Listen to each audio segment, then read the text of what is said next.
ಮುದ್ದು ಮಕ್ಕಳೇ, ಎಲ್ಲ ಹೇಗಿದ್ದೀರಾ? ನಿಮ್ಗೆಲ್ಲ ಇನ್ಸ್ಪೈರ್ ಕನ್ನಡ ಕಿಡ್ಸ್ ಚಾನೆಲ್ಗೆ ಸ್ವಾಗತ ಸುಸ್ವಾಗತ. ನಾನಿವತ್ತು ನಿಮ್ಗೆ ಪ್ರಯತ್ನಕ್ಕೆ ತಕ್ಕ ಫಲ ಅನ್ನೋ ಕಥೆಯನ್ನ ಹೇಳೋಕೆ ಬಂದಿದ್ದೀನಿ. ಮಕ್ಕಳೇ, ಸೋಮಾಪುರ ಅನ್ನೋ ಊರಿನಲ್ಲಿ ವಿದ್ಯಾಸಾಗರ ಅನ್ನೋ ಶಾಲೆ ಇತ್ತು.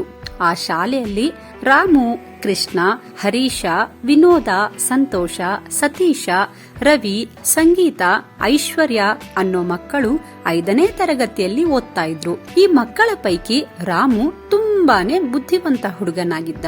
ಉಳಿದ ಮಕ್ಕಳೆಲ್ಲ ತಕ್ಕ ಮಟ್ಟಿಗೆ ಬುದ್ಧಿವಂತರಾಗಿದ್ರು. ಆದ್ರೆ ಕೃಷ್ಣ ರಾಮುವಿನಷ್ಟು ಬುದ್ಧಿವಂತ ಹುಡುಗ ಆಗಿರ್ಲಿಲ್ಲ. ಅಲ್ಲದೆ ಅವನಿಗೆ 10 ಬಾರಿ ಓದಿದ್ಮೇಲೆ ಪಾಠಗಳು ಅರ್ಥ ಆಗ್ತಿದ್ವು. ಕೃಷ್ಣ ಎಷ್ಟೋ ಬಾರಿ ರಾಮುವಿನ ಬಳಿ ಬಂದು, ನೀನು ತುಂಬಾ ಬುದ್ಧಿವಂತ ಇದೆಯಲ್ವಾ, ನನ್ಗೆ ಅರ್ಥವಾಗದ ಪಾಠಗಳನ್ನ ಇನ್ನೊಂದು ಬಾರಿ ಹೇಳಿಕೊಡು ಅಂತ ಕೇಳ್ತಿದ್ದ. ಆದ್ರೆ ರಾಮು, ನಿನ್ಗೆ ಎಷ್ಟು ಬಾರಿ ಹೇಳಿಕೊಟ್ರು ಅಷ್ಟೇ, ಅರ್ಥ ಆಗಲ್ಲ, ನಿನ್ಗೆ ನಾನು ಹೇಳ್ಕೊಡಕ್ಕಾಗಲ್ಲಪ್ಪ ಅಂತ ಹೇಳಿಬಿಟ್ಟಿದ್ದ. ಈ ಮಾತುಗಳನ್ನ ಕೇಳಿಸಿಕೊಂಡ ಕೃಷ್ಣನಿಗೆ ತುಂಬಾನೇ ಬೇಜಾರಾಗ್ತಿತ್ತು. ಏನಾದ್ರೂ ಆಗ್ಲಿ, ನಾನು ಕಷ್ಟಪಟ್ಟು ಓದಿ ಜಾಣ ಹುಡುಗ ಅನ್ನಿಸ್ಕೊಳ್ತೀನಿ ಅಂತ ಮನಸ್ಸಿನಲ್ಲೇ ದೃಢ ನಿರ್ಧಾರ ಮಾಡಿ ನಿತ್ಯ ಪಾಠಗಳನ್ನ ಸಾಕಷ್ಟು ಬಾರಿ ಓದಿ ಅರ್ಥ ಮಾಡಿಕೊಳ್ತಿದ್ದ.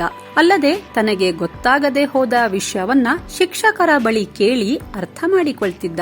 ಒಂದಿನ ಸ್ಕೂಲಿನಲ್ಲಿ, ಮಕ್ಕಳೇ, ಇನ್ನೊಂದು ತಿಂಗಳಿಗೆ ನಮ್ಮ ಶಾಲೆಯಲ್ಲಿ ಒಂದು ವಿಶೇಷ ಪರೀಕ್ಷೆ ಇದೆ, ನೀವೆಲ್ಲ ಚೆನ್ನಾಗಿ ಓದ್ಕೊಳ್ಳಿ. ಈ ಪರೀಕ್ಷೆಯಲ್ಲಿ ಯಾರು ಅತ್ಯುತ್ತಮವಾಗಿ ಅಂಕಗಳನ್ನ ತಗೊಳ್ತಿರೋ ಅವರಿಗೆ ಸನ್ಮಾನ ಮಾಡ್ತೀವಿ ಅಂತ ಹೇಳಿದ್ರು. ಎಲ್ಲಾ ಮಕ್ಕಳು, ಸರಿ ಸರ್, ನಾವು ತುಂಬಾ ಚೆನ್ನಾಗಿ ಓದ್ಕೋತೀವಿ ಅಂತ ಹೇಳಿದ್ರು. ರಾಮು, ನಾನು ಹೇಗಿದ್ರು ಬುದ್ಧಿವಂತ ಹುಡುಗನಿದ್ದೀನಿ, ಈಗ್ಲಿಂದನೇ ಪರೀಕ್ಷೆಗೆ ಯಾಕೆ ಕಷ್ಟಪಟ್ಟು ಓದ್ಲಿ, ಸ್ವಲ್ಪ ದಿನ ಇರುವಾಗ ಓದಿದ್ರೆ ಆಯ್ತು ಅಂತ ಅಂದ್ಕೊಂಡು ಪರೀಕ್ಷೆಗೆ ತಯಾರಿಯನ್ನ ಮಾಡ್ಲೇ ಇಲ್ಲ. ಇತ್ತ ಕೃಷ್ಣ, ನಾನು ಈ ಬಾರಿ ಕಷ್ಟಪಟ್ಟು ಓದ್ಲೇಬೇಕು, ನಾನು ಕೂಡ ಪರೀಕ್ಷೆಯಲ್ಲಿ ಪಾಸ್ ಆಗಿ ಉತ್ತಮ ವಿದ್ಯಾರ್ಥಿ ಅಂತ ಹೇಳಿಸಿಕೊಳ್ಬೇಕು ಅಂತ ಅಂದ್ಕೊಂಡು ನಿತ್ಯವೂ ಪಾಠಗಳ ಜೊತೆ ಪರೀಕ್ಷೆಗೆ ತಯಾರಿ ಕೂಡ ಮಾಡ್ತಾ ಇದ್ದ. ಉಳಿದ ಮಕ್ಕಳು ಕೂಡ ನಿತ್ಯ ಪರೀಕ್ಷೆಗೆ ಬೇಕಾದ ಸಿದ್ಧತೆಗಳನ್ನ ಮಾಡಿಕೊಳ್ತಿದ್ರು. ನೋಡ್ತಾ ನೋಡ್ತಾನೆ ದಿನಗಳು ಕಳೆದು ಪರೀಕ್ಷೆ ಸಮಯ ಹತ್ತಿರ ಬಂತು. ಎಲ್ಲಾ ಮಕ್ಕಳು ಪರೀಕ್ಷೆಯನ್ನ ಕೂಡ ಬರೆದು ಬಂದ್ರು. ಪರೀಕ್ಷೆ ಆದ 1 ವಾರ ಬಿಟ್ಟು ಶಾಲೆಯಲ್ಲಿ ಪರೀಕ್ಷಾ ಫಲಿತಾಂಶವನ್ನ ಬೋರ್ಡ್ ನಲ್ಲಿ ಹಾಕಲಾಗಿತ್ತು. ಅಚ್ಚರಿ ಏನಂದ್ರೆ, ಕೃಷ್ಣ ಪರೀಕ್ಷೆಯಲ್ಲಿ ಅತಿ ಹೆಚ್ಚು ಅಂಕ ತೆಗೆದುಕೊಂಡ ವಿದ್ಯಾರ್ಥಿ ಆಗಿದ್ದ.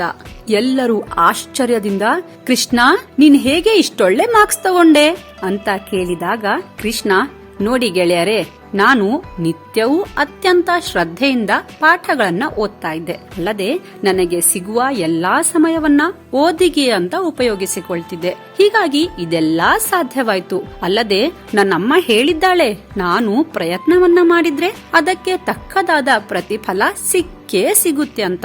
ಇನ್ಮುಂದೆ ನಾವೆಲ್ಲ ಒಟ್ಟಾಗಿ ಓದ್ಕೊಳ್ಳೋಣ, ಎಲ್ರೂ ಒಳ್ಳೆ ಅಂಕಗಳನ್ನ ತೆಗೆದುಕೊಳ್ಳೋಣ ಅಂತ ಹೇಳಿದಾಗ ರಾಮು ಬಂದು, ನನ್ನನ್ನ ಕ್ಷಮಿಸು ಗೆಳೆಯ, ನಾನು ಬುದ್ಧಿವಂತ ಇದ್ದೀನಿ ಅನ್ನೋ ಅಹಂಕಾರದಲ್ಲಿ ಓದೋದನ್ನ ಬಿಟ್ಬಿಟ್ಟೆ. ಹೇಗಿದ್ರು ಎಲ್ಲವೂ ನನ್ಗೆ ಬರುತ್ತೆ ಅಂತ ಅಂದ್ಕೊಂಡು ಪರೀಕ್ಷಾ ತಯಾರಿಯನ್ನ ಸರಿಯಾಗಿ ಮಾಡ್ಲೇ ಇಲ್ಲ. ಹೀಗಾಗಿ ನನ್ಗೆ ಕಡಿಮೆ ಅಂಕಗಳು ಬಂದ್ವು.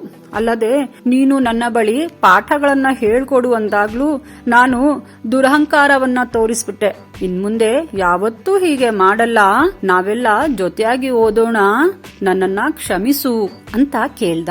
ಉಳಿದ ಮಕ್ಕಳು ಕೂಡ, ನಾವೆಲ್ಲರೂ ಸ್ನೇಹಿತರು, ನಾವೆಲ್ಲ ಒಟ್ಟಿಗೆ ಓದೋದು, ಬರೆಯೋದು, ಆಟವನ್ನ ಆಡೋದು ಮಾಡ್ಬೇಕು, ಪ್ರಯತ್ನವನ್ನ ಪಟ್ರೆ ಅದಕ್ಕೆ ತಕ್ಕದಾದ ಪ್ರತಿಫಲ ಸಿಕ್ಕೇ ಸಿಗುತ್ತೆ ಅನ್ನೋ ಮಾತುಗಳನ್ನ ನೆನಪಿನಲ್ಲಿ ಇಟ್ಕೋಬೇಕು ಅಂತ ಹೇಳಿದ್ರು.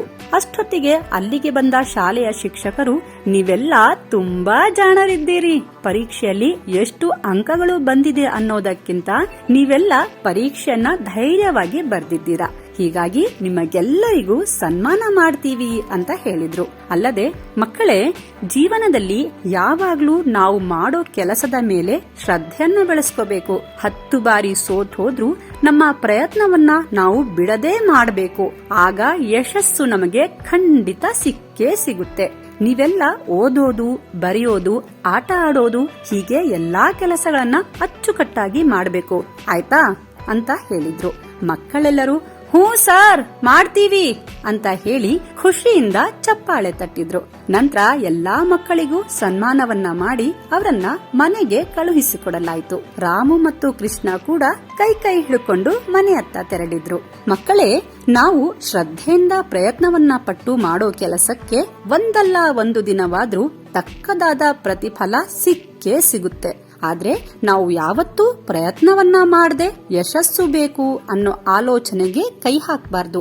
ಅಲ್ಲದೆ ಯಾವತ್ತೂ ಕೂಡ ಅಹಂಕಾರವನ್ನ ಬೆಳೆಸಿಕೊಳ್ಬಾರ್ದು. ನಮಗೆ ತಿಳಿದಿರುವಷ್ಟು ವಿಷಯವನ್ನ ಬೇರೆಯವರಿಗೂ ಹೇಳಿಕೊಡ್ಬೇಕು ಅನ್ನೋ ನೀತಿಯನ್ನ ಈ ಕಥೆ ನಿಮ್ಗೆ ಹೇಳಿಕೊಡುತ್ತೆ. ನೀವು ಕೂಡ ನಿಮ್ಮ ಸ್ನೇಹಿತರೊಟ್ಟಿಗೆ ಆಟವನ್ನ ಆಡ್ತಾ ಪಾಠಗಳನ್ನ ಕೇಳ್ತಾ ಖುಷಿ ಖುಷಿಯಿಂದ ದಿನಗಳನ್ನ ಕಳೆಯಿರಿ ಅಂತ ಹೇಳ್ತಾ ಇವತ್ತಿನ ಕಥೆಯನ್ನ ಇಲ್ಲಿಗೆ ಮುಗಿಸ್ತಾ ಇದ್ದೀವಿ. ಮುಂದಿನ ಸಂಚಿಕೆಯಲ್ಲಿ ಇನ್ನೊಂದು ಹೊಸ ಕಥೆಯೊಂದಿಗೆ ನಿಮ್ಮನ್ನ ಭೇಟಿಯಾಗ್ತೀನಿ. ಆಯ್ತಾ?